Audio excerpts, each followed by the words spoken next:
Welcome on in to Havin Fun Hockey. Lucas Spiza here alongside Brian Little, also known as Jack O'Rourke, and Adam Unruh. Happy St. Patrick's Day, Adam. As you can tell by the hat here, we're recording live on the 17th. I got to ask you before we get into the Puckdoku, our favorite part of the week. We got a new low score to try and go attack here in a second. Do you own any Penguins St. Patrick's Day gear? Do not. Have none. Do you think that will be a purchase for future St. Patrick's Days? If I'm absolutely loaded and can bid on a St. Patrick's warm-up jersey. Oh, did they not put out any like anything besides the warm-up jerseys? I mean, they do, but I don't know if I want one of those T-shirts or anything. Yeah, I'd probably get it framed or something. But okay, as we get going here, before we hit the Puckdoku, want to remind you guys to please subscribe, leave a comment on everything we're doing here with Having Fun Hockey. Helps us out a ton, Adam, because we don't like talking into tree houses. We want to talk to some real people. Adam, you ready to hit the Puckdoku? Let's go, baby. Let's do it. Okay, Adam, let's get gritty. We're trying to break 39 today. Tough grid. A couple of fun teams here, though. Yeah, refreshing to see East Coast teams, though. Very refreshing. Yeah, back in our time zone. Can I give you a first thought here? Go ahead. I'm looking at Capitals, 3 teams played in the career. I believe Sonny Milano has been on 3 organizations. Yeah, he sure has. Great hairdo. He'd be low Cleveland guy? Yeah, that's good with me. Do you remember the Sonny Milano Chia Pet giveaway? I do not. I can't remember what team he was on when they did it. Might have been the Ducks, but they had Chia Pets that grew out the Sonny Milano afro that they did as a giveaway. That is so sick. Yeah, I had no clue. All right, you want to rip that one in? Yeah. Get Sonny Milano, the Cleveland boy, some love. 1%. Okay. Yeah, look at that. Imagine a Chia Pet with that, dude. I mean, might be a popular one, but Guy Lafleur is a little older, and he played for more than three or more teams. I like that. He might be a little popular, though. Play for? Oh, man. I think he only played for the Leafs and the Habs. But I like that. I remember he went to the Leafs and played there for, not a lot of games. And it was very weird for everybody to see him in the Leaf jersey. We could have this podcast's favorite Paisan, Mike Camilleri, make another appearance. Hang on, I'm sorry, Jack. Oh. This is an honorary Vincent D'Amfous square where we have to take our guy. Honorary Vincent D'Amfous. 1% perfect. You got to think not many people are throwing William Karlsson down here. Yeah. Yeah. Right? Probably not. I think he had a career best 78 with Vegas in the 17-18 campaign, right? Wow. A lot of Karlssons. Wild Bill. Shout out to Wild Bill. Did Sagan ever have 50? I don't know. He only played there for a handful of years before he got dealt to Dallas is the thing. He didn't have very long tenure there, and he was a rookie. Louis Eriksson. Oh, I like Louis. Do you think he had 50 in Boston? I think he probably had one season there where he had 50. He got traded for a pretty decent haul. He was part of that Sagan trade, wasn't he? Yeah. That was not a cheap price that the Stars paid for those two guys. I think he was a little disappointing maybe after he went to the Stars. But I'm fine locking in Louis. All right, yeah, let's just do it. King Louis Eriksson. Whoa. Oh, wait, never mind. Sorry.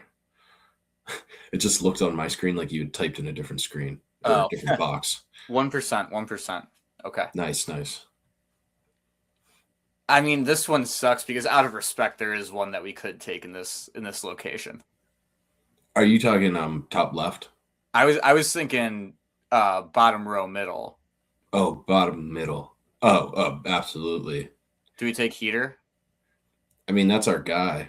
We could do no. How about this? How about we hold it And then if we're flirting with the 40 uniqueness, True. we can try and think of someone lower. But if we knock out the other 4 boxes and we're at 50 already or something, we can repeat her. Yeah, that's a good show. Okay. Let's think then. I'm trying to think. It would be so fun if Tyler Ennis played for one of the teams on the left, because he was a Senator briefly, and I would have loved to use him somewhere here, but just not going to happen. Where has Chimera played in his career? Is it Jason Chimera? Yeah, I remember him as a Capital too, but I'm not sure where else. I'm thinking we can use Nick Jensen as top middle there. He's a Cap and a Sen. I like that one. That's something that we can have just in case if we want it. Like I said, I know Nick Jensen works there for sure. So that's just one to hold on to. Yeah. I mean, he couldn't be above 8, right?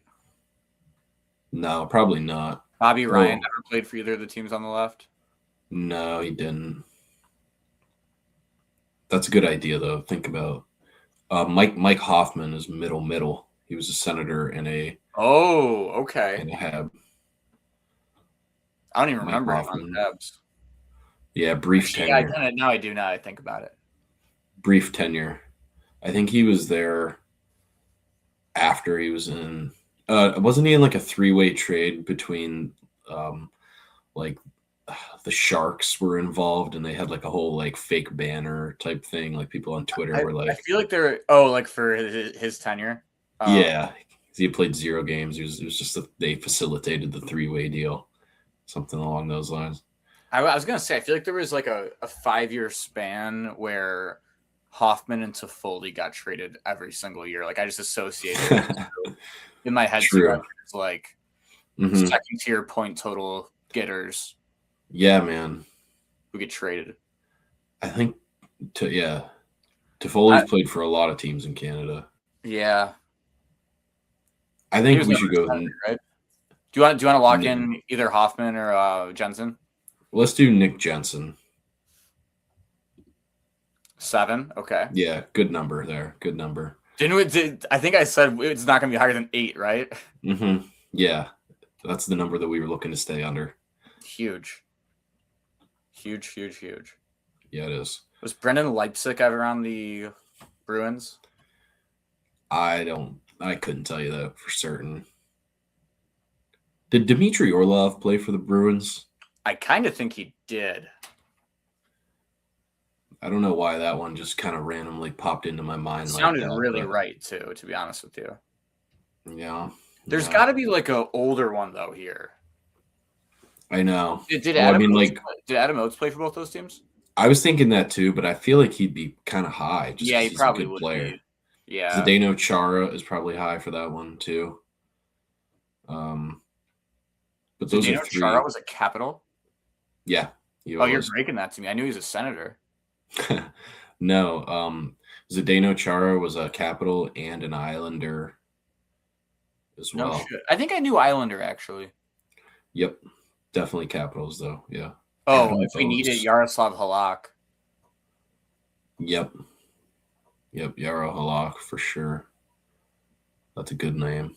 Can we get Mike Hoffman in and then worry about the left side?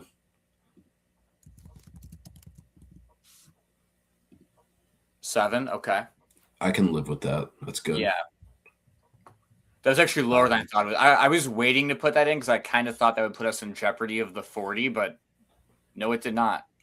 We got 3 names left here. We're trying to hit 38, so we've got 21 here. So we got 7. If we average 7 for these last 3 picks, then we'll be okay. Yeah. 7's a fine number, and I know that we'll be able to go low. Ooh, yeah, he was Brian Gianta. Yeah, that's awesome, Jack. Who do you think would be lower between Gianta and Halak? I don't know, honestly. Brian Gianta's a good name, though. Do you think should we try Gianta? There were 2 Giantas, though, now that I'm thinking about it. He was definitely a Bruin. Yeah, let's not second guess ourselves here. Brian Gianta. I feel good about that one, yeah. Maybe Great I'm wrong. name. No, Brian Gianta, great name. 4%, okay. That keeps Great us in line number. with what we needed. Keeps us in line with what we needed. Buys us some points here. Yeah. We're approaching hole number 18. We're coming up on the clubhouse here, and we're really where we want to be. Yeah, we're past Amen's corner. We're on to 17. All right, baby. Jerome McGinley was never a Capital. Built these teams. Ooh, definitely a Bruin. Don't think he was a Capital. Well, I couldn't tell you for certain he was a Capital. Definitely a Bruin, though. Lee Stepniak. Good name. I kind of think he was a Capital. Shit, I wasn't sure about Bruins. I don't want to risk it, though. We have way too good of a grid to throw that name out there. Who'd we say? Yaro Halak, Adam Oates, Zdeno Chara. Even like Yarmir. Too? Oh, wait. I might be thinking of Canadian. Varlamov. Yeah. I'm thinking of Varlamov. I thought of Varlamov, too. Varlamov. Who was that tandem in 2009? They had Varlamov. Wasn't he with Theodore? Not in 2009. Before that? Oh, well, it doesn't matter. Yager is another one that works up there. He'll probably be the highest is Yager, if I had to guess. We already used Halak. Chara, Adamos. Are we sure that Yaro Halak didn't play for the Capitals? I'm not unsure. That name kept coming in my head. Why don't we can use the name that you said earlier, Adam Oates. Should we lock in Oates? You think he's lower than Chara? Chara's more recent. I don't know. I could be so wrong about this. Like, I'm coming at it from the lens of a much more casual hockey fan than you. Like, I think, and obviously there probably are more hardcore hockey fans than casual hockey fans playing, but like assuming like at least 45% is like casual hockey fans who play, I think they're going nowhere near Chara in this top left corner. Like, I don't think it's even a thought. All right, let's do Chara. If I blow it, this is on me. No, it's fine. We know for sure that he played. 21. That's so on me, dude. That is so. You're good. So on me. Do we just lock in Heater then for the win? Yeah, we just put one in the water there, so might as well see Heater. Adam, that's so on me. You're good. 52. 52 is not bad. It's still good. Okay, Adam, we get the 9 out of 9. I absolutely sold that one. That was 100% on me. But I will say this, though, as we transition off to the fight of the week, which I believe comes courtesy of the ECHL in 1997. But, Adam, it's better to go down or have these discussions and be like, dang, we got a 9 out of 9, but we got a 51. You know, I think we're in a better – we're getting 9 out of 9. You know, it's better than we were last week. Yeah, I think that as a rule of thumb going forward – we should always take into account recency bias. We should understand that we know a little bit more about other people because we are better than other people when it comes to this. So let's next time, like let's go Adam Oates over Zdeno Chara. You know, plug in whoever's more recent for Zdeno Chara in the next grid we do. We got to stay away from that. We gotta trust ourselves here a little more. You threw out Adam Oates. That was a great name, but not your fault. We talked it through. We decided on it together. So, as the Grizzlies tweeted out when they lost by 70 to the Thunder, I think it was 2.5 years ago, regroup and back at it Monday. Adam, let's hit the fight of the week. Adam, our entertainment for the week, for the fight of the week, comes courtesy of two of the greatest names I've ever heard in ECHL history. You're looking at the Louisiana Ice Skaters, straight out of the Bayou, Adam, taking on the Tallahassee Tiger Sharks. Two absolutely electric names, two franchises I don't think are in existence anymore. Adam, let's see what they have for us in the Coast League back in 1997. Looked like a good tackle by the linebacker in the A gap there to start everything off, Jack. Yeah. You know, when you're on a 3-4, you got to blitz off the edge sometimes. Look at the whole bench getting involved here. This is dangerous for the dark jerseys. You know, we'll talk about how Auston Matthews' teammates would never do that in a little bit here. Does that say Bedard on the back? No. A lot of hugging going on. Yeah. A grapple, I believe they go. Oh, not over here, though. The bench Bench Look at very these involved. breaking it up. Yeah, shout out to these guys. I mean, it might be more difficult to be a ref down in the coast than any other league, if we're being honest. Maybe the ACHA. Look at this guy. All right, we got one guy going off now. Still talking. Running his mouth a lot while he just gets calmly shoveled off by the ref there. These two still haven't done anything. No, but I think somebody just got a right hand free. Yep. Goalie in there blocking too. Yeah, look at these guys now. Yeah, I think he just seamlessly switched off to another player there. Did our dark jersey. Now we got another guy in. Little 2 on a handy. Oh my goodness! Out of nowhere. You go to jail for that. Oh, that was awesome. I mean, for viewing purposes, it was awesome. I think we just had a player come off the bench there for Black. Yep, that's him. He just came right off the bench. I love the stripes on these jerseys too. Wow.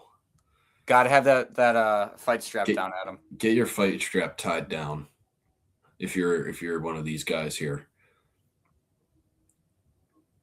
Now, it might not look like they're doing a lot, but that's because these guys are certified tough dudes, and they know where to grab on the jerseys to make sure that the other guys can't get their arms free. So that's why I think it looks like they're hugging a lot in some of these, but like this is a full-on Donnie. You think it's just like look at the referee down there. Oh my god, dude, that guy was just piling on haymakers. He's still in the fray.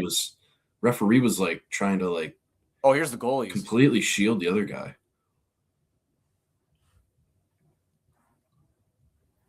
I'm thrilled. So many different angles here too. I was gonna say. I'm thrilled that I saved my genuine reaction for right now. Me too. Kind of a bold guys move. Just flying in every 5 seconds. I love this camera angle.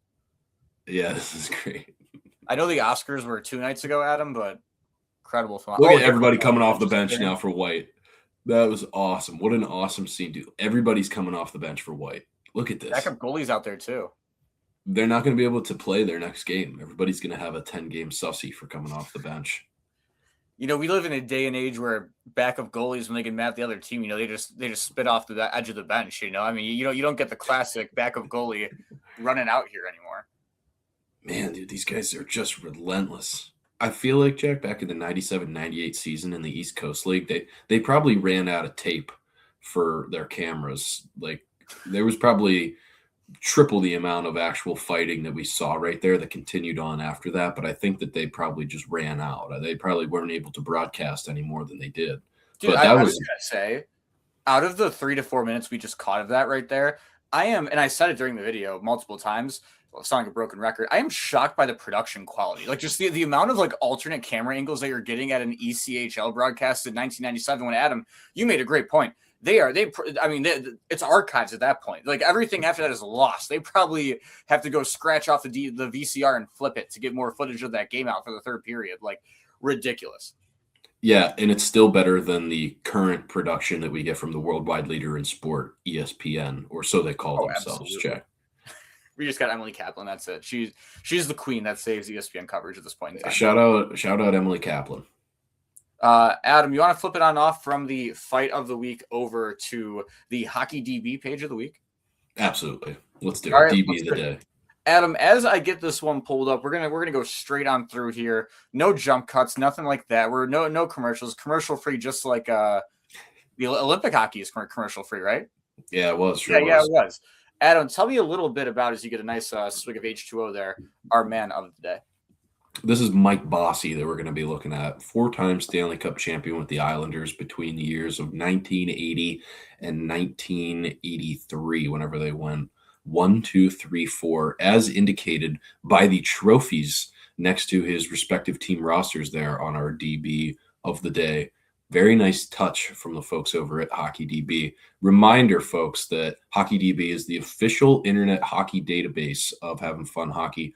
No other internet hockey database will suffice for your desire and thirst for hockey knowledge, players past and present that have played in the professional or junior ranks. This is the best around. HockeyDB.com, not an ad, just a great website, and the official. It could be an ad. I really hope it is an ad. Could be an ad.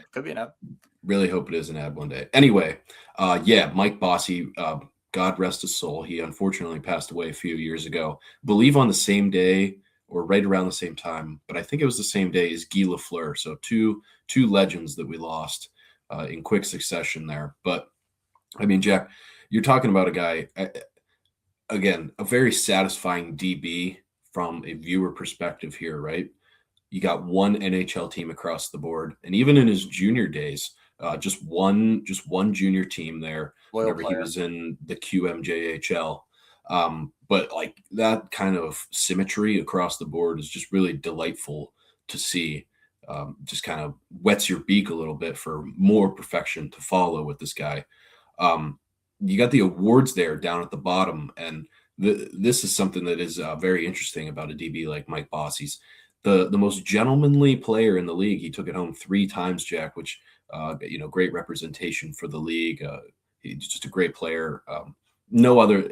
I mean, maybe the NFL is the only other one with their Walter Payton Man of the Year award that kind of rivals the Lady Byng, in my opinion. Yeah, and even I think, not that it's for show, but I think that like the Walter Payton Man of the Year, like every team gets a nominee, and like every team has a little like their own winner, kind of. Like there's nothing like the Lady Byng Trophy in sports. I think you were very fair in saying that. But what I do think the NFL gets right, Jack, is the winner of the Walter Payton Man of the Year award does get the patch on their jersey, and they get to wear that for the rest of their career. I think that would be something fun to incorporate for these NHL players as well. But one award that you'll notice that's left off of there is the Rocket Richard Trophy, the Maurice Rocket Richard Trophy. And that's because it didn't exist whenever this guy was playing. He would have won it twice, which is hard to believe whenever you look at his goal totals. He got 573 career goals in just 752 games played. Unfortunately, I believe it was a knee injury that kind of ended his career a little bit earlier than it probably should have. But with all the goals that he scored, Jack, only 2 years did he lead the league in goal scoring. That's just what happens whenever you come with the times of playing with Wayne Gretzky and others in that era. But if you look up and down the board, I mean, this guy is a dominant force. All but 3 seasons in his career, he had over 100 points, and except for his last year, which, as I said, was cut short by that knee injury. He scored 50 goals in every single season, including his rookie year, which is why he won the Calder Memorial Trophy. Again, this guy's so unbelievable. His best year in the playoffs wasn't even the year that he won the Conn Smythe Trophy because the Islanders were that good in the early 80s. He had 23 points, 35 points, 27 points, 26 points in those 4 consecutive years in the playoffs. At least 17 goals in every single one of them. He was right around a goal per game in every playoff run that they won the Stanley Cup. And then another one of these guys where, he's putting up numbers like that in the NHL. You can look back and just the junior numbers are even a little bit sillier for guys like this. But dude, it's also so impressive looking at this DB specifically, Adam, because I think a lot of times when you see such high goal counts, like you're looking at a lot of guys who are just straight Cy Young winners. You're gonna have those high goal counts and a much, much lower assist count. Obviously, a lot of the years in here, Mike Bossy had more goals than assists, but like, I mean, how tough is it to score 68 goals in a year and add 51 assists or 57 assists? Dude, 81, 82, 80 games, 64 goals, 83 assists, 147 points, only 22 PIMs on the way to the Lady Byng, picks up another 20, like well over a point per game in the playoffs. Like, that is ridiculous. Yeah, I mean, that's a career year for Mike Bossy because that's also the year he collected the Conn Smythe. So, just silly numbers across the board. One other thing I wanted to say about him is that I believe, Jack, he is the all-time leader in goals per game average. I was actually going to ask that.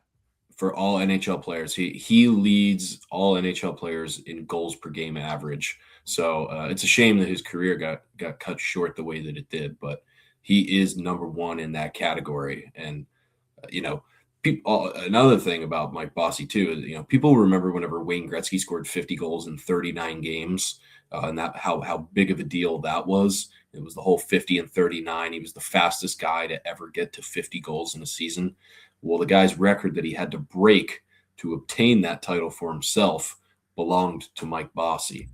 Mike Bossy had scored 50 goals in 50 games, and that previously was the fastest mark to 50 goals in a season before Wayne did it in 39. So if Wayne Gretzky is the only guy that is breaking your records or rivaling you in goal totals from year to year or anything like that, then I'd say you're doing pretty all right for yourself, Mike Bossy.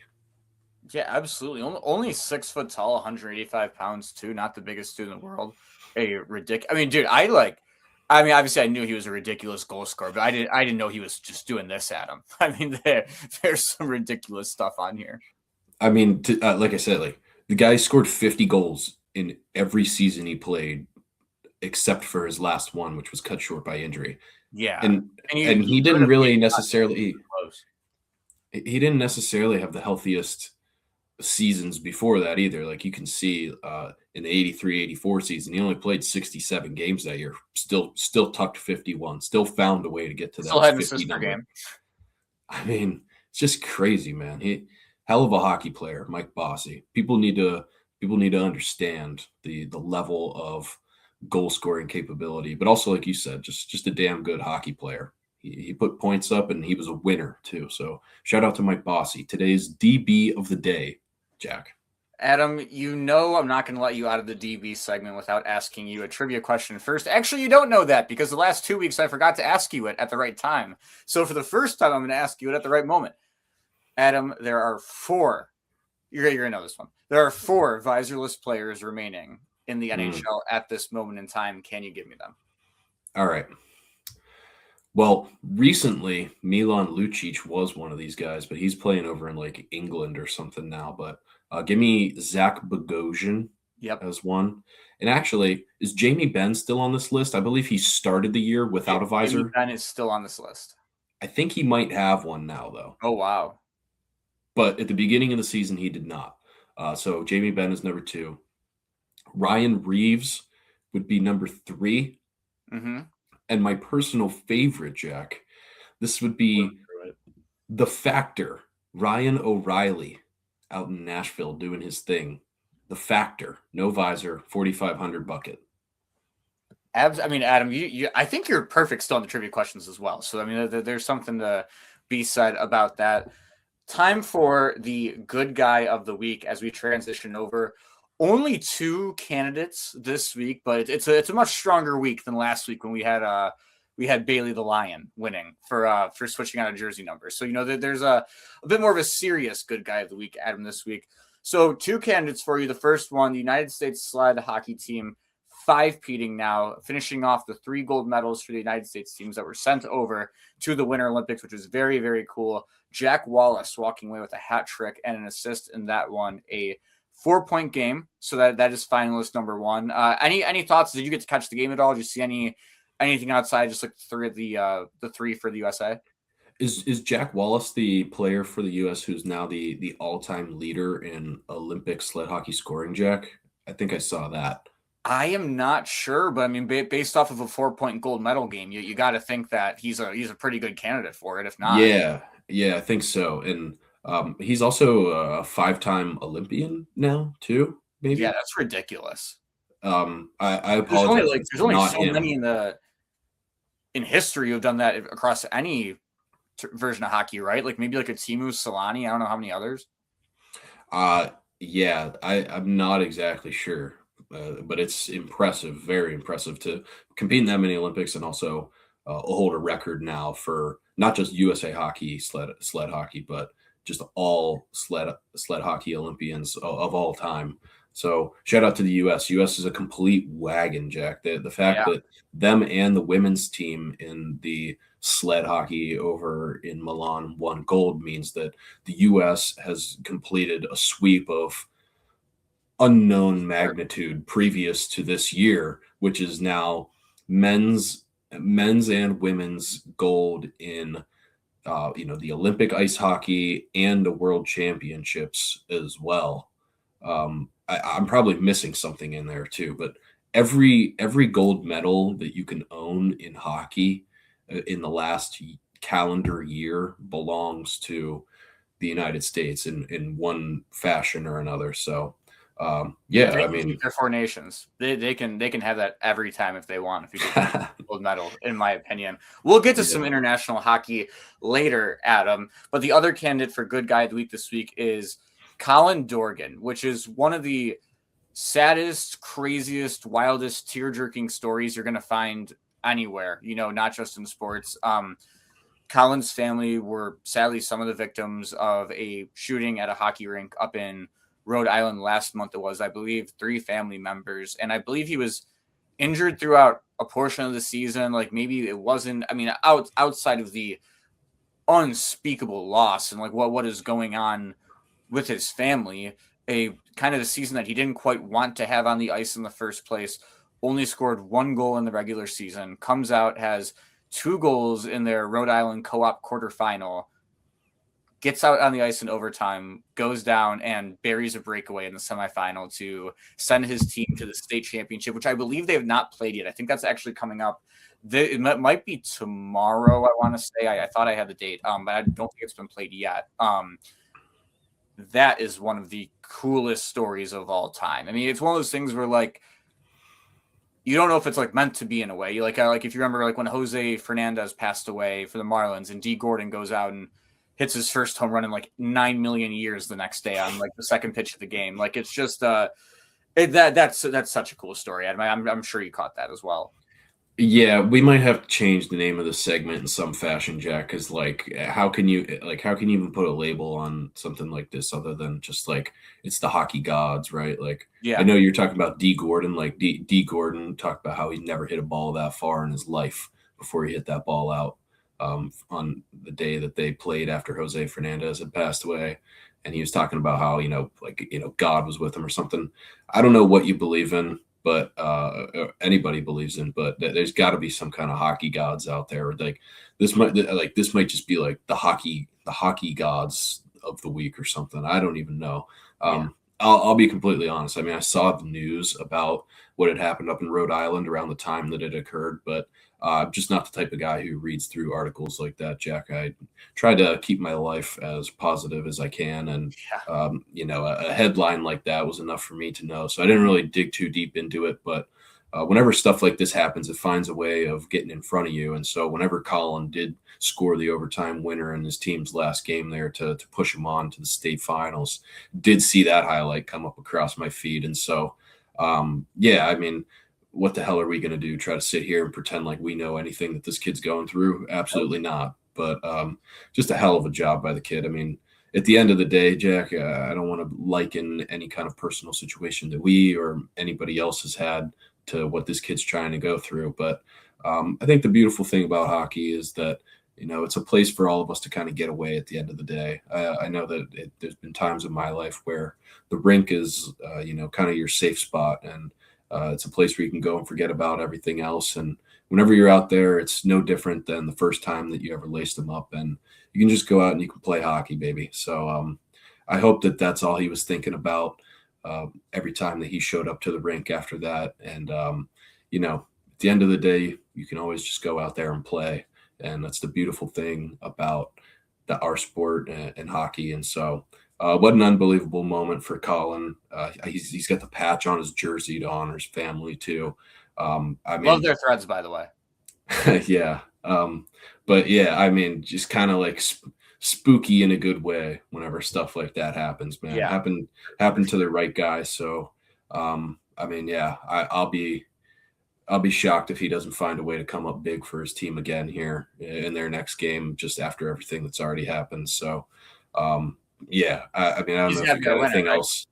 Yeah, I don't know if you got anything else to add, but congratulations to USA Sled Hockey, but you are not Colin from Rhode Island this week. No, you are not. And yeah, so best of luck to Colin and the rest of the Blackstone Valley Schools hockey team as they embark on that journey, and hopefully they get the touching end that they deserve after, everything that's gone on with them throughout the year. Adam, next thing we are going to hit after we take a quick break here on Having Fun Hockey. That actually really isn't a break if you're watching it, but for us, it's a quick break.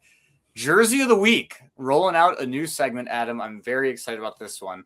Let's hit it. Welcome back, Adam. Having Fun Hockey. It is time for the Jersey of the Week. We're just going to go back and take a look. Maybe we'll do some current jerseys too. Who knows? But we're going to take a look at an old NHL jersey, give our thoughts on the uniform, maybe where we rank it amongst its contemporaries from the time, maybe where we rank it amongst other jerseys from the franchise. Without further ado, let's throw this on up there. How about the classic 2001 quote unquote oil drop from the Edmonton Oilers? Adam, we're ditching the orange. We're ditching the classic, more, I don't know if royal blue is the right word to say from the Edmonton Oilers, but that lighter blue. We're going dark navy. We're going silver. We're throwing some white on there. What are your thoughts on the oil drop jersey that we grew up with? First of all, shout out to Ryan Smith, the only Smith I've ever seen with Y used to spell their last name, who's featured in the jersey right here. I also have no clue. I've never heard of this brand of gloves that he's wearing. Hespel. Never seen that in my life. I hate these jerseys, Jack, if I'm being completely honest. I don't know what your opinion was. I know that you kind of chose this one for us this week, but I hate these jerseys personally. But I'll let you give your opinion real quick, and then I can kind of elaborate. No, they're one of the worst jerseys of all time, Adam. I'm glad that we're in agreement on this one. You know, there might be a day and a time where you see the Islanders fisherman jersey go up, and we have a very long disagreement on the outcome of the jersey. But this is one of the worst jerseys of all time. I just think because, like, one thing that makes hockey so great, in my opinion, Adam, is just the tradition of it. Like you will never see a different jersey for the Canadians, the Blackhawks, the Bruins. Like there's just so many jerseys in the sport that you couldn't even imagine changing.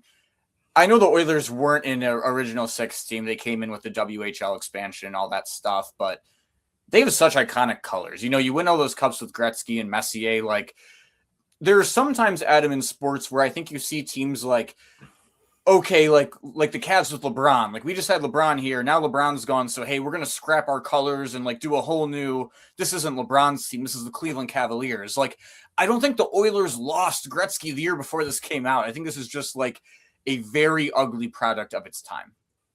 Yeah, I'm actually like, I came into this not knowing what your opinion was going to be. I thought that you were going to be one of those people that like really like this jersey, because I feel like you see it on Twitter and stuff all the time. Like people seem to really like these jerseys. So when I was researching, not to cut you off, Adam, when I was researching, finding a good picture to pull up for this jersey for it, everyone in the Reddit comments was like, because this picture's a couple years. I mean, obviously the picture's old, but all the comments were like, oh, for the first reverse retro, the Oilers have to do the oil drop. Like, how could they not do the oil drop? And I look at it, unless it's like the Buffalo Slug, where it's like a universally known ugly thing that's just like beloved because of the nostalgia behind it, Adam, I see zero reason the oil drop should ever come back. So let me give you my reasoning on why I think this is a bad jersey. I don't have any issue really with the logo. Like they're the Edmonton Oilers, and they do have the oil drop built into their traditional logo that we all see. But the thing, like, I don't know how you can take orange out of an Oilers jersey. That's my main problem is we've got to have orange in there. Like we're the Edmonton Oilers. We've, like you said, they've got one of the best old school type jerseys in the league, and there's so much good tradition with it. To me, blue and orange is synonymous with the Edmonton Oilers. You got to have both of them together. I like, maybe you can find a way to work silver in there somehow. I don't know, but you can't eliminate one of the other, blue or orange, to do that, in my opinion. The other thing I'll say, because this reminds me a lot of the alternates that they've been wearing recently, which are the navy of the exact color we're looking at, with like a dark burnt orange, and it has just the regular. It's like the jerseys of old, but that jersey makes me think of the Islanders whenever I see it, dude.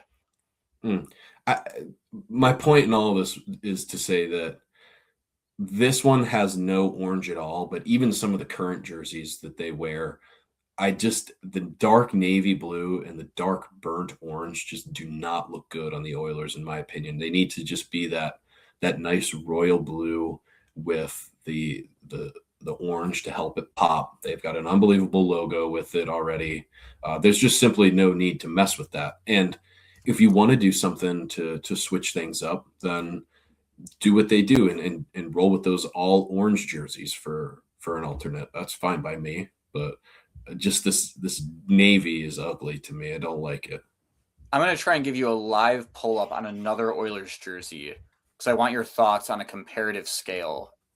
Those are infinitely better than the oil drop. Okay. Because of what I just said, this still has the orange in it. Even if it's navy, this still has some good orange in it for me. And that's what makes the Oilers the Oilers. You got to have blue and orange together. Wrapping up the first jersey of the week and switching it over to actual hockey talk, because, we do have to get to that at some point as well, Adam. A couple of big things dropped today. So we will get to the Leon Draisaitl news. That is like news to us. We didn't even have a chance to talk about that happening in the first place. So we can truly get your full thoughts. But really the story that kind of dominated over late last week, I would say, and kind of spills into this week's episode, is the knee-to-knee hit from Radko Gudas onto Auston Matthews. Auston Matthews now obviously out for the year. Radko Gudas suspended 5 games. Voices around the NHL, Connor McDavid came out, Auston Matthews' agent.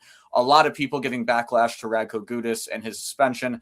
Adam, there's 1,000 angles we can hit on the story. Just first thing I want to ask you about it, though, before we even really get into the Auston Matthews angle of it, is Radko Gudas, right? I feel like this happens in hockey way more than every other sport, obviously, because hockey is the most physical sport. But you get these every few years where one of the usual suspects comes in and they do something and the suspension is too short and everyone freaks out. And it's like, okay, like, hey, Tom Wilson just bowed a guy. Tom Wilson's already been suspended 70 games in his career, and he's been suspended 7 different times. Like, how is Tom Wilson getting off scot-free? Radko Gudas, I believe he's had 4 suspensions for a total of 21 games in his career up to this point.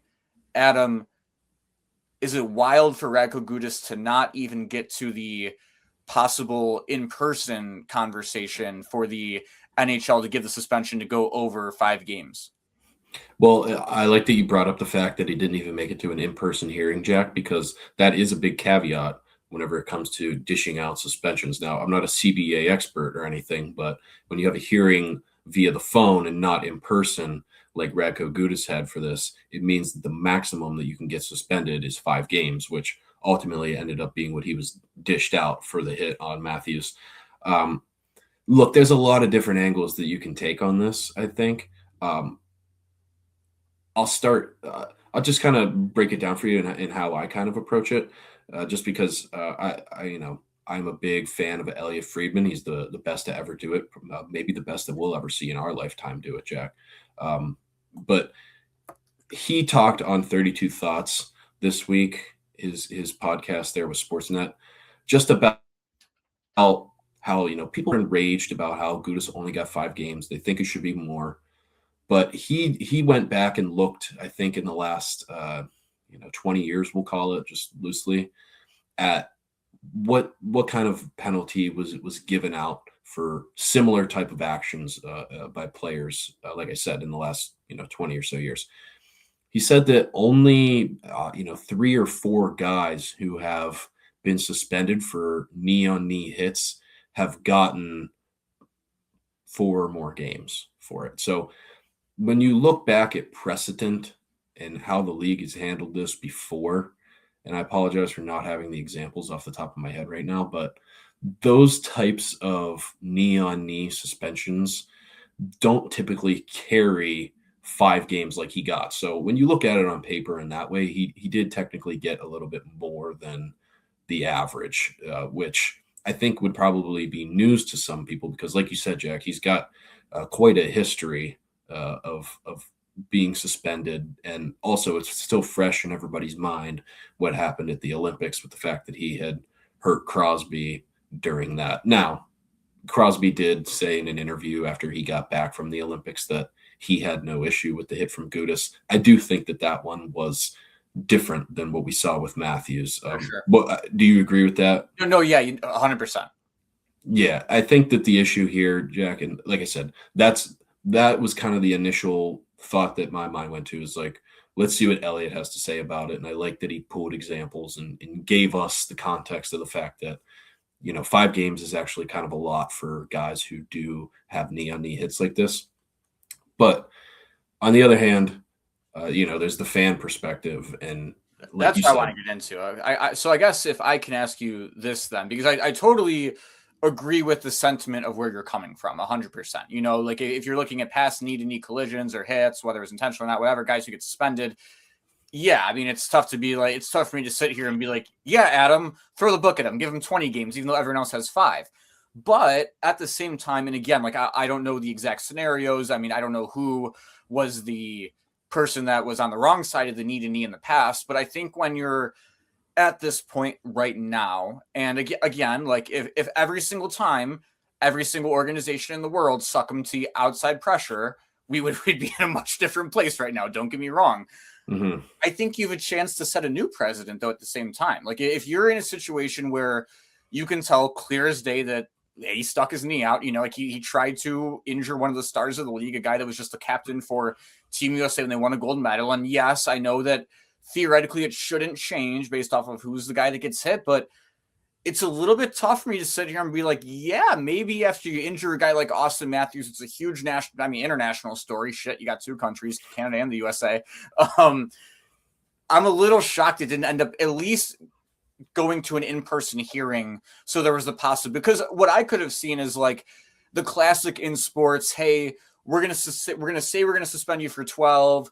We'll bring it down to a hearing and it'll knock back down to 6. Like, I'm kind of surprised, I guess, Adam, that there wasn't at least like a in-person hearing. Radko Gudas suspended 8 games. Okay, he's going to have the arbiter go through, knock it back down to 4 or something. I don't even know if that's possible. But like, I'm surprised that something in that realm didn't happen, if that makes sense. Yeah, I think that's a great point that you bring up. Like, if I'm George Peros and I'm the Department of Player Safety, I think I'm using that in-person hearing just as a scare tactic. Right? I think I use that just to show them, like, hey, like, we're not playing around here. Like, you could get more than 5 games. So you better come here and you better give me your most genuine "I'm sorry" type of thing. Even if in the back of your mind, as George Peros, you're only going to give him 5 games. Yeah. I think that you play that mind game with him and have him come in person and just kind of like let him know, but also let the rest of the league know, like, hey, like, this is something that we're not going to tolerate. I think that with this particular suspension, though, Jack, and again, this is now, like, we've seen some Judd Moldaver, who represents Auston Matthews and Connor McDavid both. He spoke out about it and kind of voiced his frustration with, the lack of, maybe consistency that comes from the Department of Player Safety. And McDavid himself had some comments about how, we don't really know. Like, yeah, he's talking about, like, we don't really know. I think that some of the sentiment between, guys on the professional side, like Judd Moldaver, like Connor McDavid, who are saying this, does line up with what some of the fans are saying. And again, maybe I'm biased because I am a Pittsburgh Penguins fan, but we watch Evgeny Malkin get teed up for 5 games after he took his stick and hit Rasmus Dahlin in the neck with it. Now, I'm not going to stand here in front of you and tell you that Evgeny Malkin shouldn't have got suspended for that. But what I will say is, I mean, Evgeny Malkin's got less of a history with the Department of Player Safety than Radko Gudas, and he also didn't end Rasmus Dahlin's season. Rasmus Dahlin finished that game, and now Malkin's gone for 5 games, and Radko Gudas is gone for 5 games, but now Auston Matthews is gone for the rest of the season for the Toronto Maple Leafs. Like it or not, if you're a fan of the team, they're going to miss the playoffs, but still, that's your captain. He's not going to be there for the rest of the rest of the season. That's probably tickets you're losing out on. And now if you're Matthews, it's something he has to recover from and potentially jeopardizes his performance going forward. So I just don't understand the way that those 2 things come out is equal, I guess, at the end of the day, is where the fan perspective gets a little bit skewed. It seems like whenever you have an outcome like that with the Gudas situation, it deserves to hold a little bit more repercussions, weight when it comes to the repercussions than something like Malkin. Did his wires cross and was it stupid? Absolutely. But at the end of the day, did it have an equivalent outcome to what happened with Radko Gudas' situation? No, it did not. Another thing I'll bring up too is that Rasmus Dahlin, I watched Rasmus Dahlin get jumped by Brandon Hagel, and Brandon Hagel threw probably 6 punches to the back of Dahlin's head, including probably 3 or 4 while he was down on the ice and turtling like he was doing a tornado drill in elementary school. I mean, you got a guy just teeing off in the back of your head, which is arguably one of the more vulnerable positions as a hockey player. Probably the most. Any athlete for that matter. Any human being gets death. To get punched in the back of the head like that. Yeah. And that guy doesn't even have a hearing or anything. Like, what's the difference between swinging your stick and hitting a guy in the neck one time and just, being a UFC fighter all of a sudden and swinging for the guy's head? I mean, things just don't line up is what's happening right now, is what it seems. Well, what's so true on that too is I think I want to ask you about another lens of this story before we move off to anything else, but to kind of put a bow on what we've been talking about. Like, I think you're so right too, and kind of getting back to I forget Judd, I forget the last name. Moldaver. Moldaver, you said? Moldaver. When you look at like the NBA and the NFL and like how player driven those leagues are now, and like how like forward everything is, like how marketing, like where the NHL wants to be, right? Like those leagues are like in the Jetsons time right now with like flying cars and stuff, right? The NHL they're in bedrock. It's Flintstone time. We were in the exact opposite direction. It was just such a great chance to put a good omen out there for one of the stars of your game. Like even like with McDavid getting out there and like saying stuff publicly, like if you look at the NBA, like if LeBron came out and spoke out about something that was going down in the league, like you'd have a Tony Soprano type hit going out moment one for whatever he wants to be done. Like the NHL has a lot of strides to make, I just think, still to be like truly a player driven league. Yeah. I think that the players, it's not like the players don't have any say, right? Like if it was really a player driven league, then we would have seen change already after these guys all said their things. Now, like, it doesn't need to be a player-driven league for change to happen, right? Like, for as much flack as Gary Bettman gets, like, Gary Bettman is, he rides with his boys, right? Like, he's going to have George Parros's back here, and he's not just going to let everybody go out there and trash this guy because he's the head of the Department of Player Safety, and they didn't like the particular decision that he came to.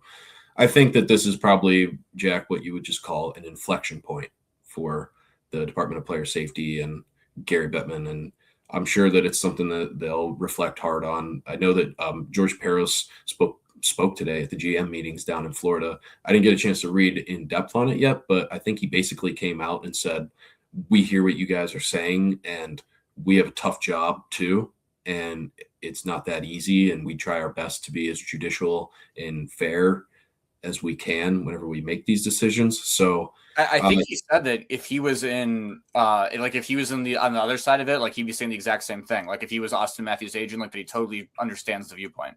He probably would. And George Parros played the game on the line, right? Like he's a guy that got suspended before in his career. He was no stranger to that. But I mean, this is honestly, Jack, like this is what I like about the NHL though, compared to the NBA, for example, right? Like Adam Silver bends at the knee to whatever these guys say, because I think he's afraid of them and what might happen if he tries to stand up to them and tell them no. But Gary Bettman's not the same way. And I think that has a trickle down effect to a lot of other things in the league, and what, still makes the league so competitive and everything at the end of the day is just that, you can't be a player and dictate the direction that the league goes in terms of the rules or anything like that. Dude. It's going to have to go there one day. It's going to have to move eventually.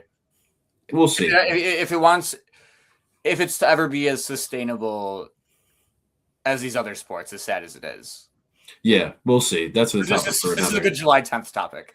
It's a topic for another day. But Adam, last thing I wanted to ask you about on this story before we flip off to some of the other big stories we got a lot of fun stuff to talk about here in the Hockey Talk Show segment. When I was looking through Leafs discourse on the internet of everything that went down over the last couple of days, probably the biggest thing I was catching over and over again, Adam, was everyone just up in arms at the fact that no one on the Leafs came over and just like killed Radko Gudas, basically the millisecond it happened. As a former hockey player, obviously you didn't play in the NHL, Adam, but I'm sure you've been on the ice when one of your fellas got knocked down before you got taken down, even dare I say, maybe at a moment in time. Does it say anything to you? Do you think it was like, okay, it was kind of away from where everyone was, like it's not that big of a deal? Is this just another non-story out of Toronto looking to be bored, or do you look into anything with this at all?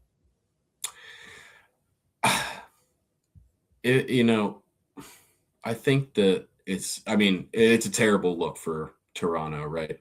Like, it's not like we're talking about Tony DeAngelo taking a knee and Tony DeAngelo's crumpled down on the ice and I'm on the New York Islanders and I'm like, oh, what happened to Tony? Like, that's probably what would happen if a guy like him took a knee like that. But I mean, you're talking about your captain, for Christ's sake. Like, I don't care how good your season's going or not. The guy who wears the C for your original 6 franchise is lying on the ground, and clearly everybody saw it. I don't think one person in the world believes William Nylander or Morgan Riley when they say like, oh, like I didn't really see the hit or I didn't really see the play. Number one, yes, you did, because William Nylander was the first guy to put his arm up in the air whenever the contact was made. Was he? Second, yeah, if you watch the replay, as soon as he takes the knee, Nylander's arm goes up and he's looking at the ref. He's like, what? And then he just doesn't do anything about it. But on top of all of that, this just goes back to like, this is your captain, and he's also your best player, arguably. On top of that, lying in a crumpled mess in the slot. He's basically a corpse out there. Yeah, he was. It doesn't matter. It doesn't. The whole matter entire city's net worth was right there between the circles. It doesn't matter if you saw the hit or not. You should grab anybody and try to beat their head in if that happens to your guy. Like, yeah, I mean they've got up there. Yeah, I don't know if it's all their fault. They're certainly not going to be the first group of superstars that get forced out of Toronto eventually, just because of the ridiculous media pressure and attention that follows them. Those people are just borderline insane up there. It's like Ohio State, lunatic fringe. Yep. And it's just like, again, I can't put it all on them because of that, but at the same time, it just looks like a defeated hockey team no matter what. And so how long does Foghorn Craighorn have at the helm in Toronto before things go awry? Are you talking about Craig Berube? Yes, is he out at the end of this campaign? I think that no. I don't know. I don't know if it necessarily starts with Craig Berube, because I don't think that Craig Berube is saying the wrong thing right now. Craig Berube was a guy in the league where if he was on the ice whenever something like that happened, then he absolutely would have grabbed somebody. And if he could have come off the bench when that happened, he would have. He probably would have. And so I don't necessarily know. Like, Craig Berube is a Stanley Cup winning coach. He's also, throughout the year, he's been careful not to throw his team under the bus when he does his post-game press conferences and everything, right? Like, he's trying to protect them in the public because he knows how crazy that media is. But at the same time, everybody knows that between those 4 walls and whenever he's on the bench, like, you can see it. Like, he's trying to get through to them. He's trying to light a fire under their ass somehow. And it boils over sometimes whenever he does his media, like, you can tell.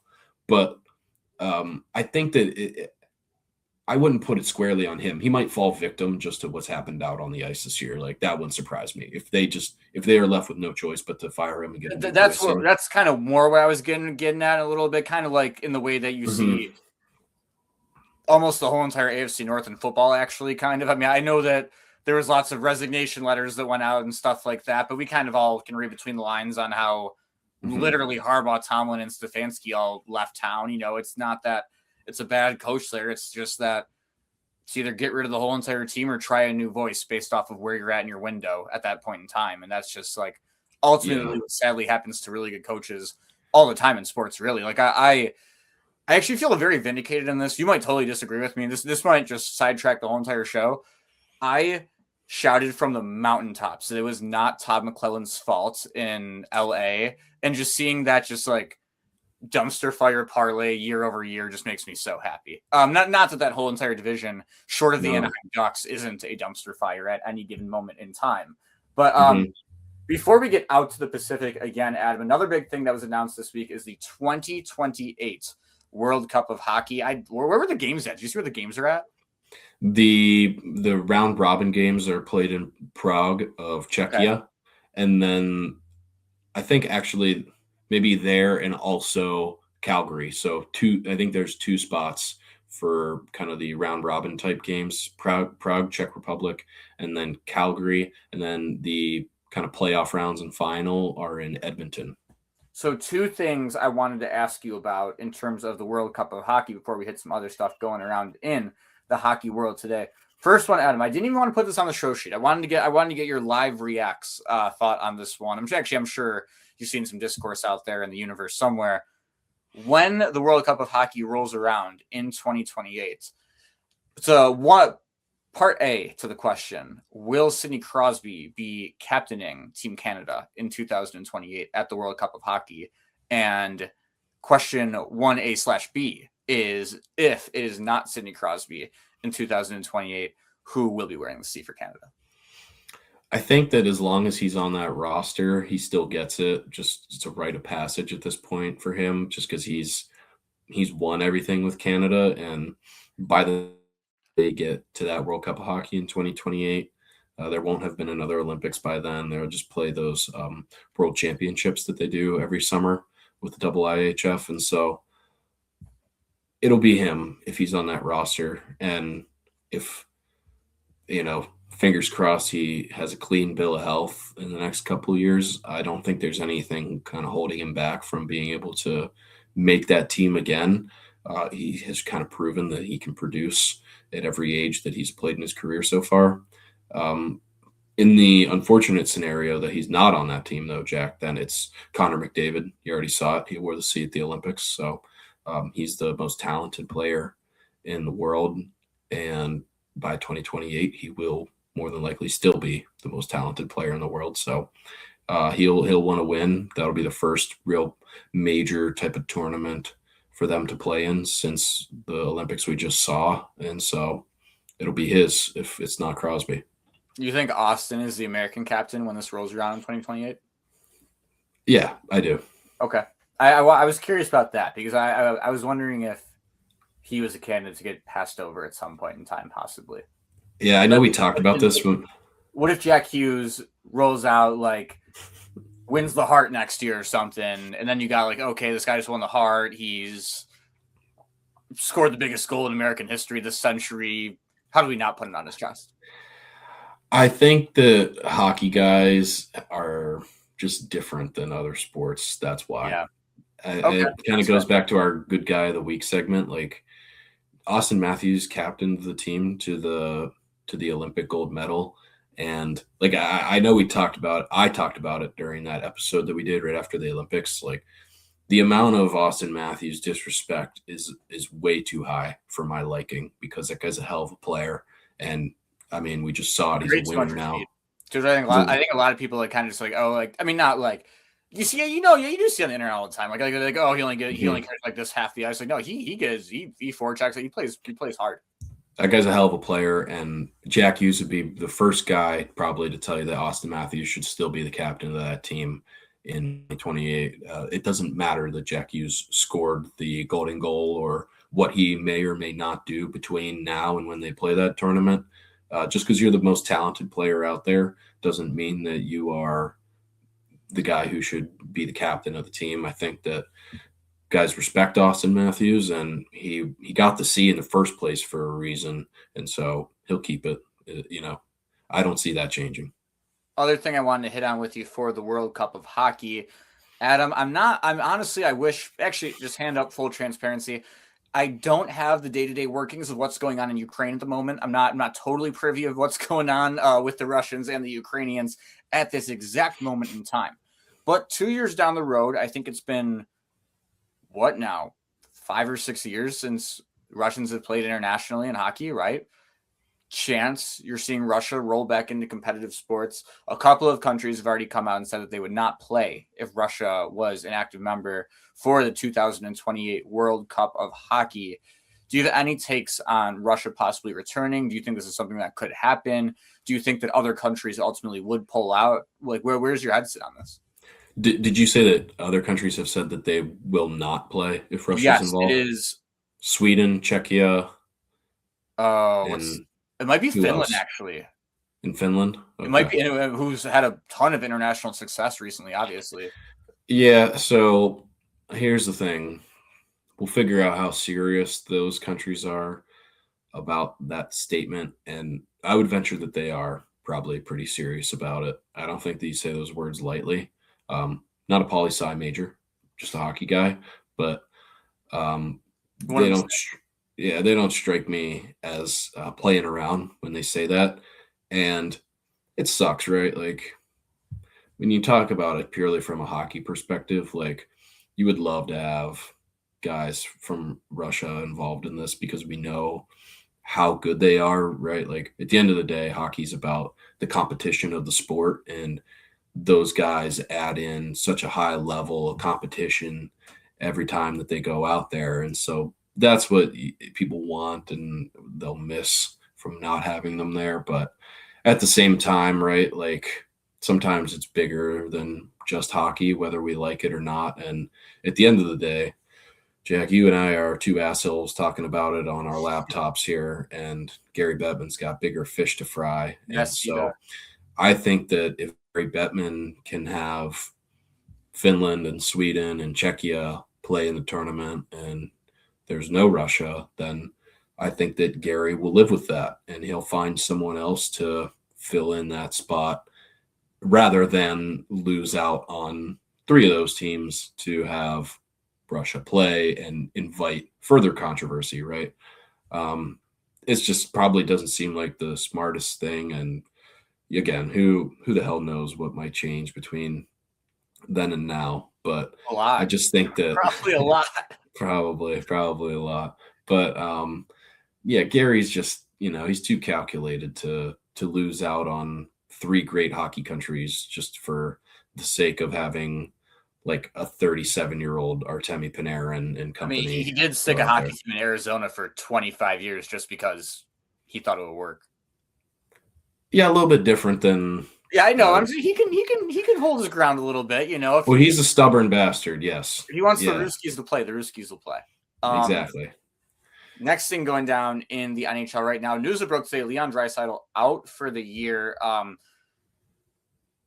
First thing I wanted to ask you about that comes with this is not even anything pertinent to what's going on in this current. Well, actually, this is very pertinent considering these are the two teams we're talking about, you jackass. But at that same token, Adam, you see these back-to-back years. I mean, really even past the last 2 years, like the Oilers and the Panthers probably over the last 5 years have played more playoff games than anyone else. I would venture to bet pretty safely. Finally, or I mean, not finally is not the right word to use, but you got to pay your toll eventually, whether that's a rebuild, whatever. Sometimes after all these long summers of playing hockey, you're going to just get beaten up. We've finally seen both of these teams catch the injury bug. Do you think this is more of a, eventually it's just like if you're going to go, you're going to crash? And it's like a mini, like, you're like the Boston Celtics were supposed to have kind of this year in the NBA, even though they ended up being good. And you see these two teams back at the top of the sport next year? Or do you think this is maybe the kind of the start of the end of the peak of where these teams were at, despite some of the crazy big names you have on these rosters? If you're the Oilers, you would like to think that it's just a bump in the road, but I don't know if history necessarily would reaffirm that, Jack. Just because, like you say, teams, they go through these eras of building, and you try to put the best team out there. But, whether it's just, players retiring or if it's the cap and you get squeezed out by that and you got to move on from guys, or like we're talking about right now, and it's injuries, there's all kinds of things that can kind of bring an end to what your window is to win a Stanley Cup. And I'm glad that you brought up the fact that the Oilers have played so many games, because I think people probably forget about the fact that they have played so many playoff games. In fact, they've probably played more playoff games than the Panthers in the last however many years. Well, the other thing too, Jack, is in like 2022, I can't remember off the top of my head how far the Panthers went, but the Oilers were in the conference final that year. Now, granted, they only played 4 games because they got swept out of there by the Colorado Avalanche, but still, they played 4 games in the Eastern Conference final that year, and they reached that third round. Then in 2023, they had another pretty decent run, even though they ended up Also losing Vegas to in 6, right? Vegas. Yeah, they lost to Vegas that year. But That was semifinals. So I want to say actually they had a really long first round series against the Kings that year too. I think that was the one time the Kings gave them their best punch out of those first round matchups. So yeah, but they've played so much hockey. That's still 13 playoff games even in that year. Like it's ridiculous the amount of times they've played after it's been 70 degrees outside.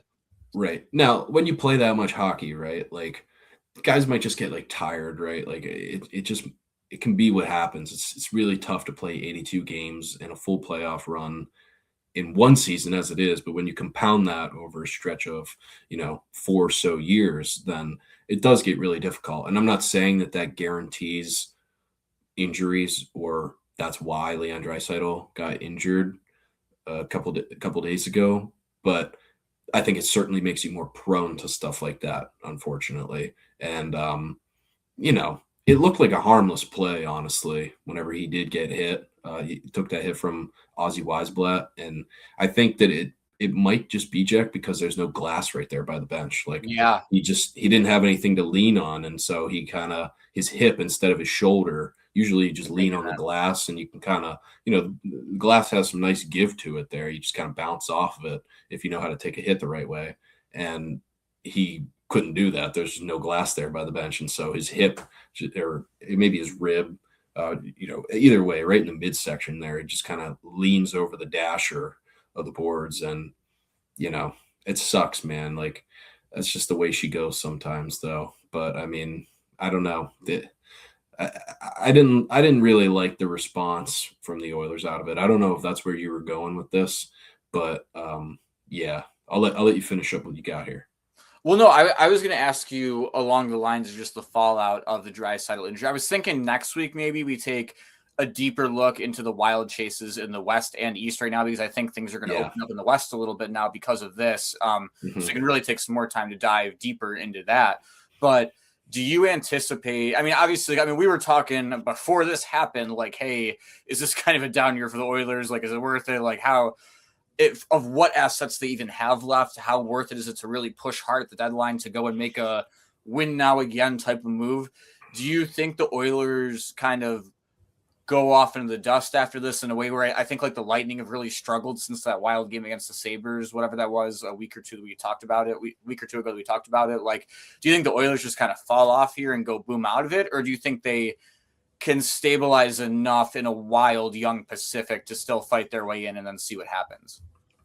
Yeah. I think they will still make it in, just solely based on the fact that even though we're taking Leon Draisaitl out of the equation, they still have Connor McDavid, and so he's shown plenty of times that he can will the team on his own to win games. And he's done that in the playoffs. So if they're playing other just regular season teams, whether they're in a playoff spot or not, I think that he'll find a way to kind of single-handedly get them over the edge in enough games. It helps that they play in the Pacific Division. The Pacific Division is the statistical objective worst division in hockey this year. So it helps that they are already in a playoff spot there in the Pacific and play against some of the worst competition, statistically speaking, in the National Hockey League. But, how far they can actually go beyond that point, I don't think it's much. They're already looking to try to get out from Tristan Jarry. He's been a complete dumpster fire in Edmonton, to the surprise of absolutely nobody outside of the city of Edmonton. This is a guy who's on waivers last season, and they got swindled into taking on his full contract with term. And now they might have to trade another second-round pick just to get rid of it. No personal vendetta. That's just what I'm hearing out in rumor land, Jack. So I think they can do honestly this year. They should do like the reverse Notre Dame football this year, kind of where Notre Dame got left out of the playoffs and they were like, hey, we're not playing a bowl game. We're just going to take the extra couple months, recover, get ready for next year, like start spring practice earlier, just fuel up. If the Oilers make it, they honestly just be like, you know what? Sharks, let's go, get in here. You got it. We're just gonna take a full summer for once. Let all the fellas heal up. Let McDavid get a couple of months on the couch and go at it strong next year. Because I think you're right. I don't think they're doing much this year. No, they're not. And if they're smart, they won't let a fraudulent playoff appearance alter what their vision for the future of their team should be whenever they go into the offseason either. Is probably the biggest thing.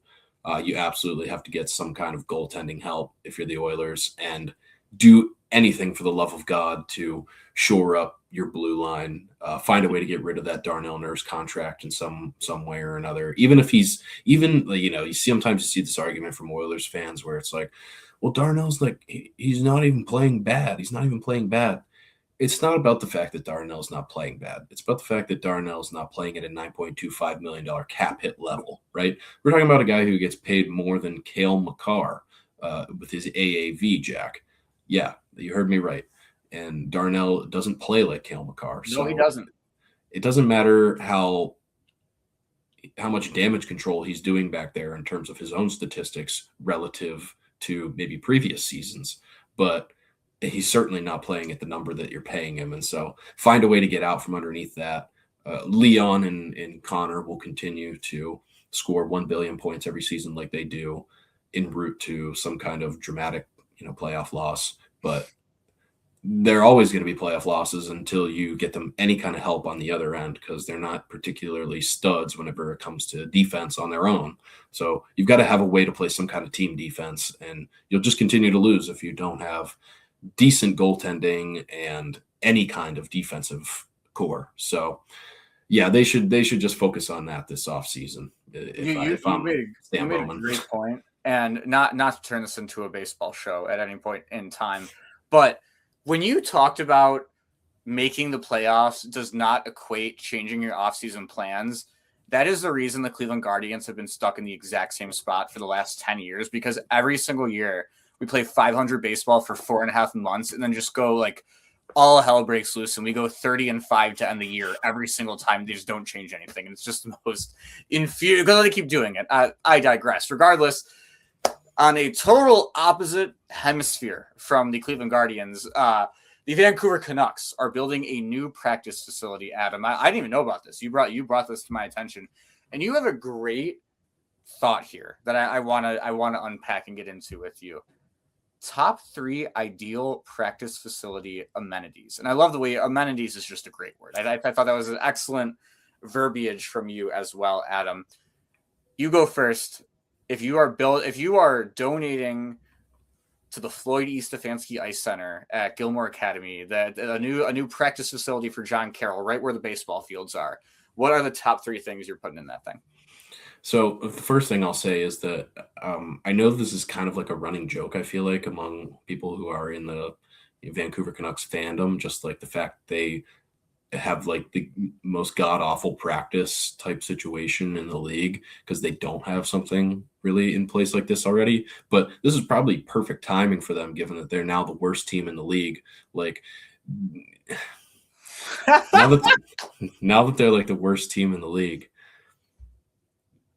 they're not going to have the product on the ice that's maybe the most attractive thing in the world. But you've seen this with other types of organizations where if you have an unreal practice facility and you just take care of your players, then I think that that's a way that you can get free agents in, right? Like, because right now the Canucks are just kind of working on like what kind of draft equity they own coming up, and the ability to bring players in that way, or maybe if guys don't have any kind of like protection in their trade clauses in their contracts, that's a way that you can acquire guys too. But otherwise, it's probably not the most attractive place in the world right now. But when you add something like this to the equation, it reminds me of like when Mark Cuban bought the Dallas Mavericks and they were terrible, but Mark Cuban kind of took on the philosophy of, we might not be the best team out on the hardwood right now, but we're going to make sure that we take care of our guys. And that kind of word gets around the league, and yeah, it's like that Jackie makes it attractive.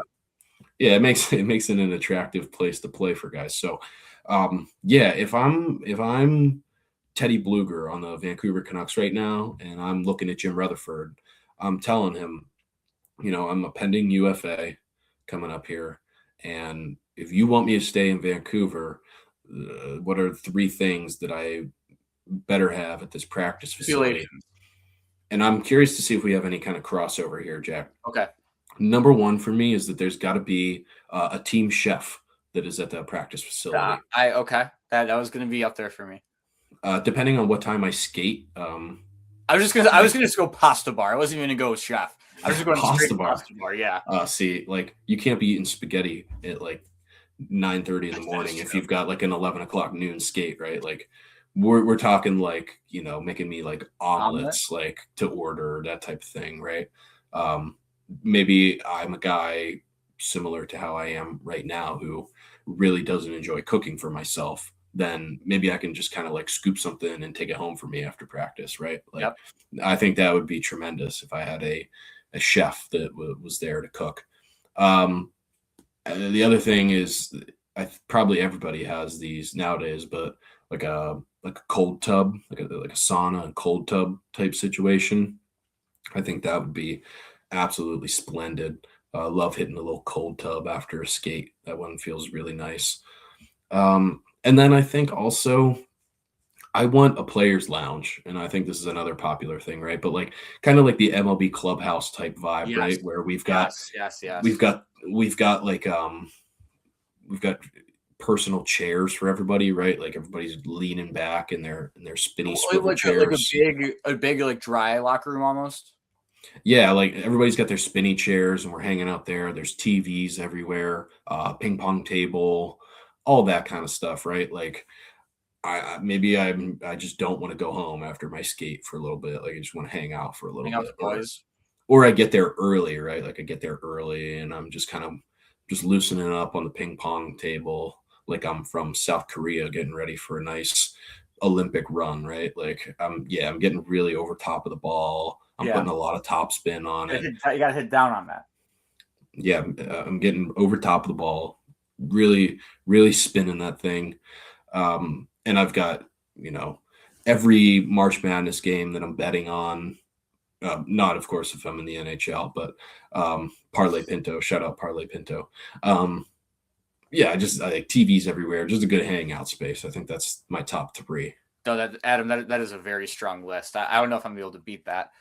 Gosh, I would say first thing that came to my head is like one of those really nice coffee machines, like the espresso machines, like one of what I'm talking about, like the like everyone has like one rich friend that has one, but that's it. You don't know anyone else who owns one. There's always one person who owns like the really, really nice ones.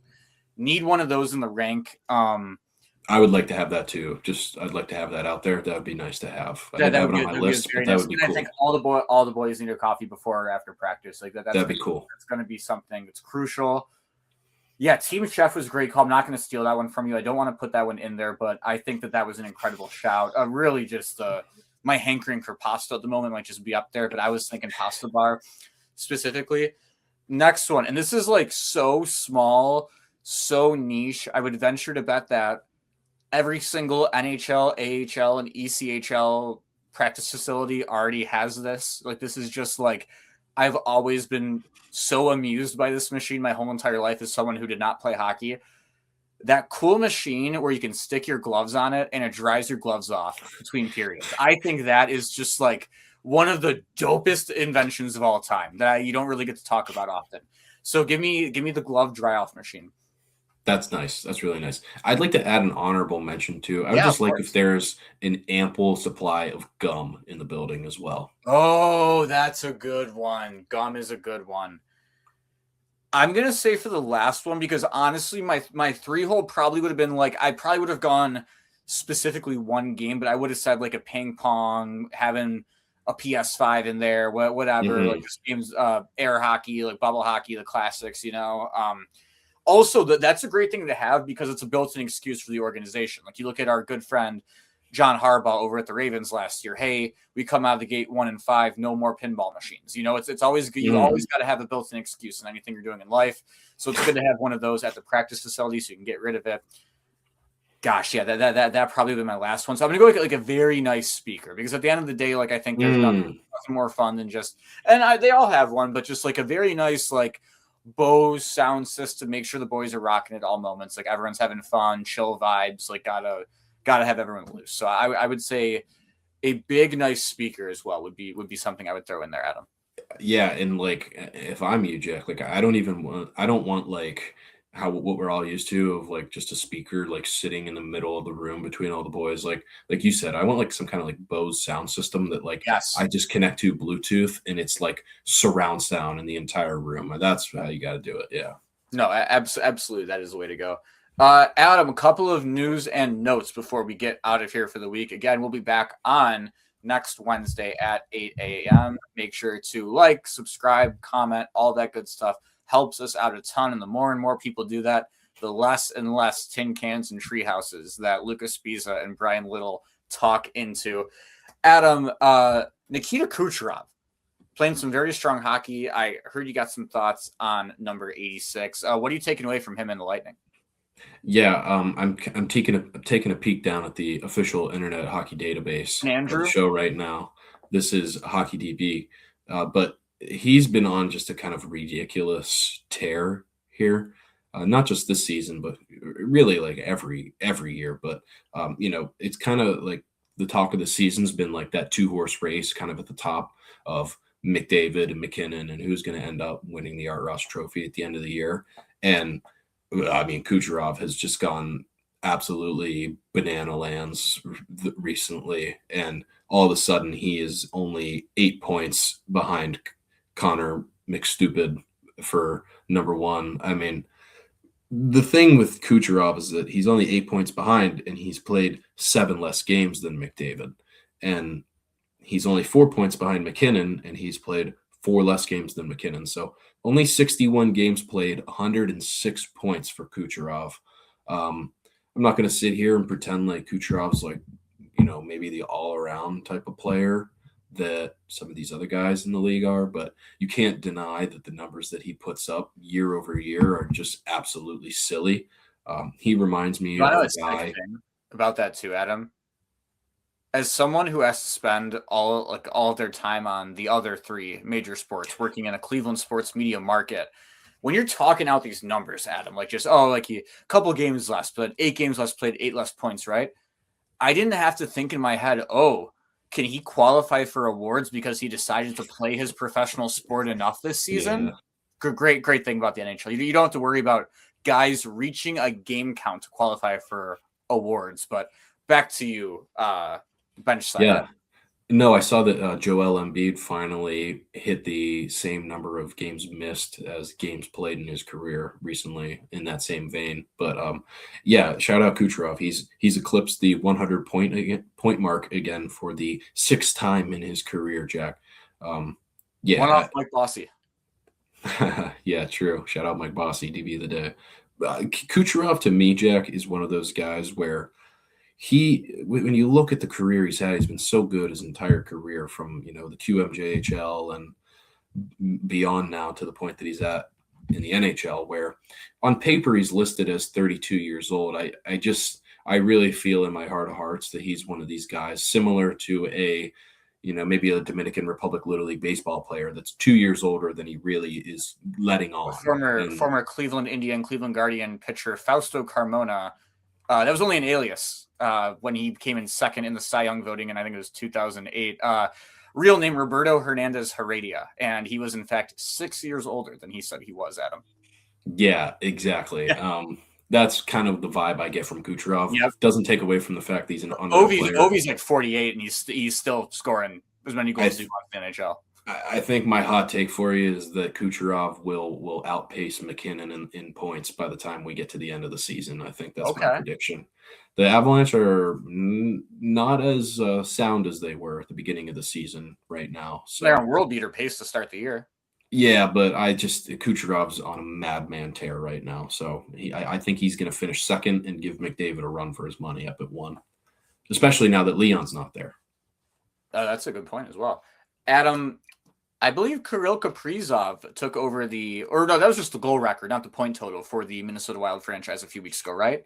Yeah, goal record. That was the goal record. Point record, though, for the Los Angeles Kings. We have a new king on the throne. No pun intended. I might cut that one because that was just so miserable and poor.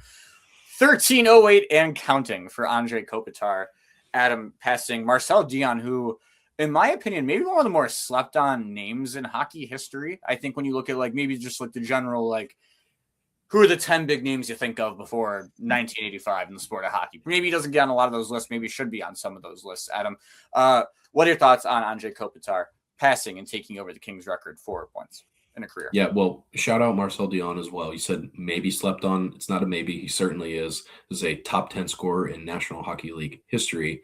And up until just a couple of nights ago, was the top point scorer in LA Kings history as well.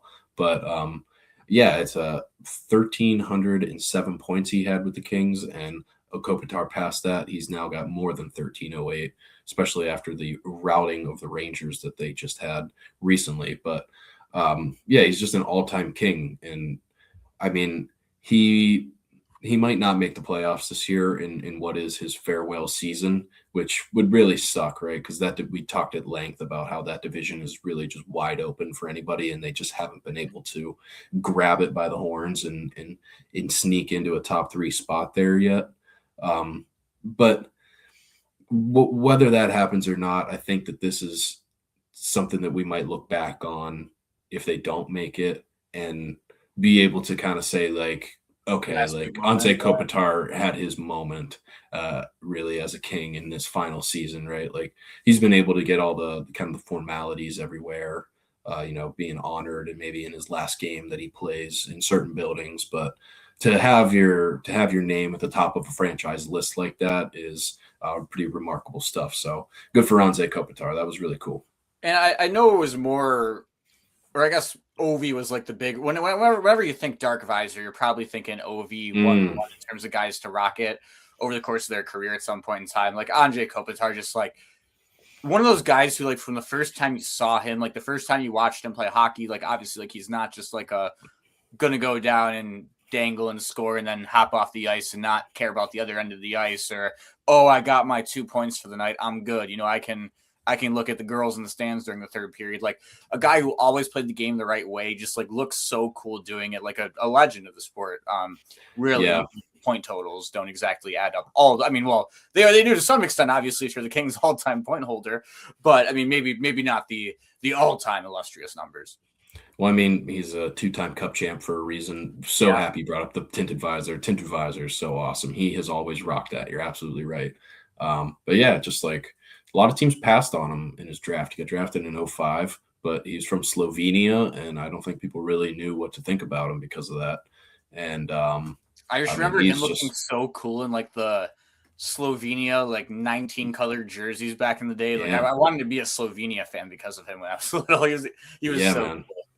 Everybody else kind of looks dumb for passing on him though, because he's been unreal. But also I love guys that win Selke trophies. He's won Selke trophies, and if not for Patrice Bergeron, he would have won a lot more. So, yeah.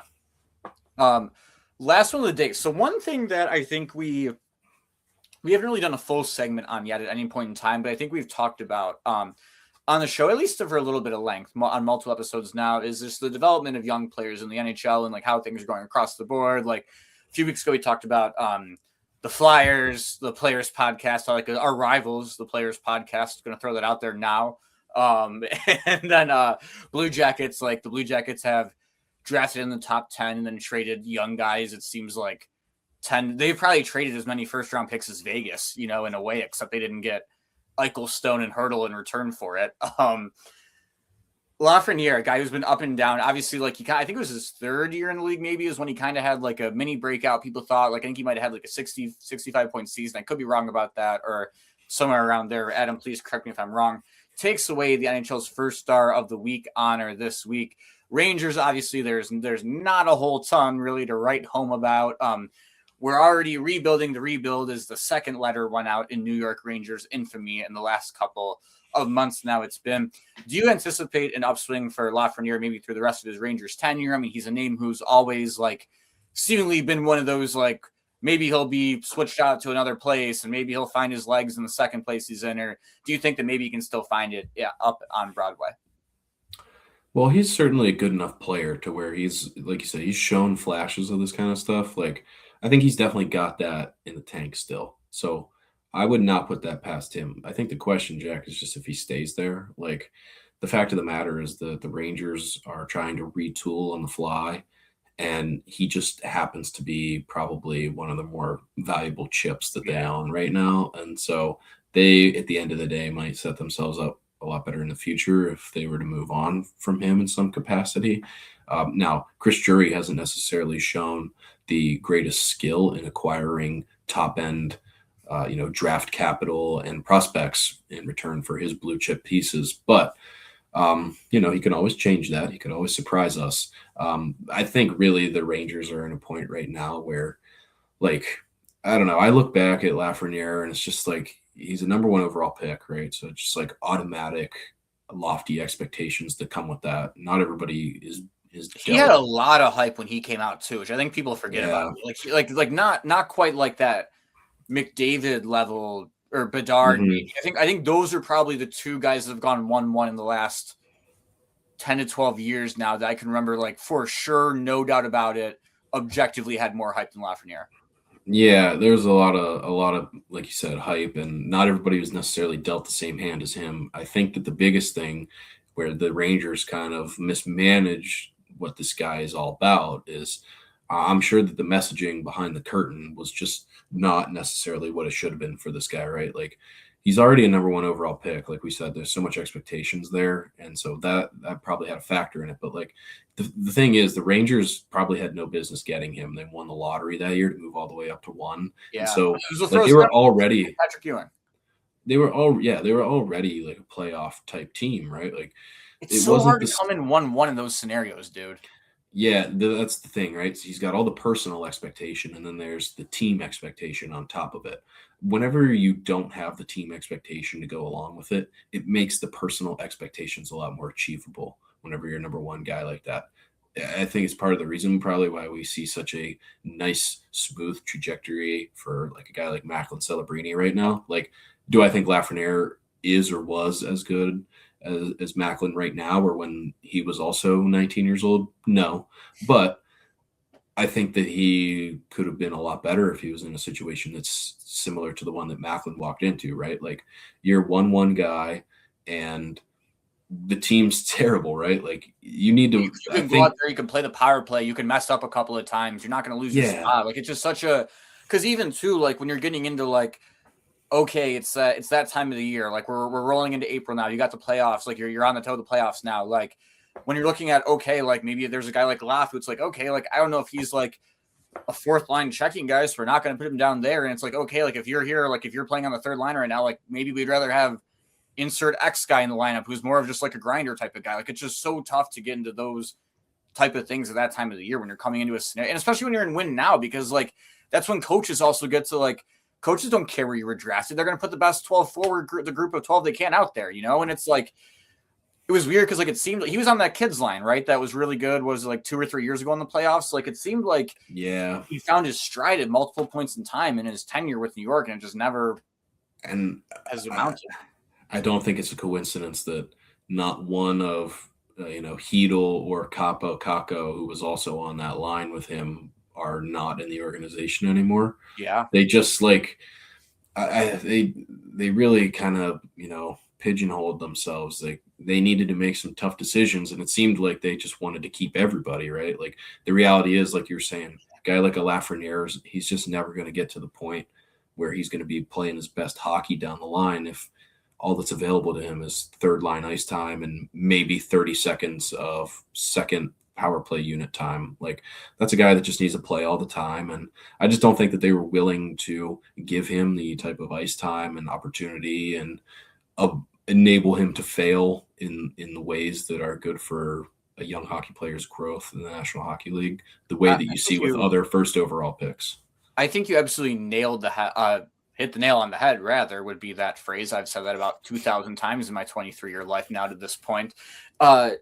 Is the fact that, like, if you look at, like, Panarin when he was young with the Blackhawks, for example, right? Like, they're at a point where it's like, okay, like, hey, Kane and Taves are on the wrong side of 30. You still have Seabrook and Duncan Keith in the back end, and their average age is 36 now. Like, we're maybe want to make one last run at this. Like, okay, we're going to flip out Panarin, even though he's young and we know he's going to be good, because we want to take one last rip with the older core. Not that ended up working out for them, but, like, you can at least kind of see, like, where the head is at, because the money was going to be, we were the Panarin coming up, and you couldn't fit it all in with the cap. Like, I think you killed it with, like, they had to do something with their timeline 2 or 3 years ago, and they just sat dead still on where they were. I think the Panarin situation is a little bit different. I think that's a little apples to oranges. I don't think the Blackhawks weren't as old as I think you're thinking they were at that time period. Really? He came in like 15, 16. And so that was like right after they won their last cup. So those guys were still very much like in their prime. And also, like, we're talking about a guy in Panarin who was like 25 years old whenever he first came into the league, not 18 years old. Like, he had played pro before and everything. Yeah. It was just more of like, hey, this guy's Russian and we don't really know much about him. But we can, like, see that the skill is there. And so that's, credit to the Blackhawks pro scouting, right? They identified him as a guy that would come in and be a good fit. And so it worked out for them whenever they did it. God knows why they ever traded him for Brandon Saad, because, I'm not saying Brandon Saad's a bad player, but he's certainly probably not a guy that you equate to Artemi Panarin. But, it's just different with New York. They just mismanaged things. They were in a weird spot where they probably shouldn't have acquired a guy like him, and it just kind of handcuffed them with where they splash at trying to make, splash as a team versus how do you manage a prospect. And so it's probably the reason why he's been on a nice little heater since they got rid of Panarin too, honestly. Like, oh, shocker. Now he actually has the room that we talked about he needed for the last 3 years. Yeah. Yeah, this is what this guy's been needing, right? Like, he just needed to be in a situation where he could go be the guy for a little bit and he would really take off from there. And they just seem to can't seem to get that through their head. You see it. I mean, it's like it happens in the NBA all the time. Like the Warriors lucked into, like, the really high picks in, like, 2 out of 3 years, and they brought in James Wiseman and Jonathan Kuminga, and both of them just, like, because they came into a buzzsaw, like, there was just never room to, like, grow and, like, go play with the ball in your hand because you got Steph Curry on the floor. Like, it's just one of those things where it's so tough when you come in with an established group like that. Adam, anything else you got for us on Having Fun Hockey before we hit you next Wednesday?